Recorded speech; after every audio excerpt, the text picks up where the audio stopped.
दश महाविद्या श्लोक।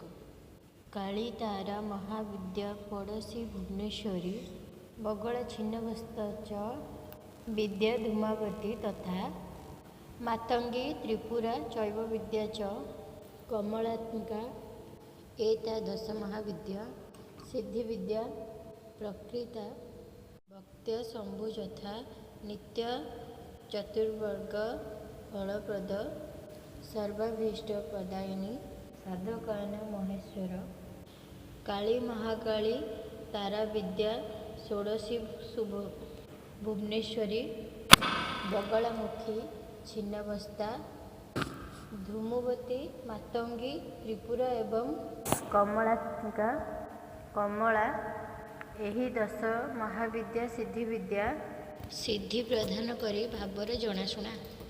भगवती सती देवी भगवान शिव को कहिछंती, हे महेश्वर एही देवी माने नित्य भक्तिपूर्वक उपासना करुथिबा साधक मानंकु चारि प्रकारर पुरुषार्थ धर्म अर्थ काम एवं मुख तथा समय इच्छुत फल प्रदान करिथांती। रहले नमस्कार। जय जगन्नाथ।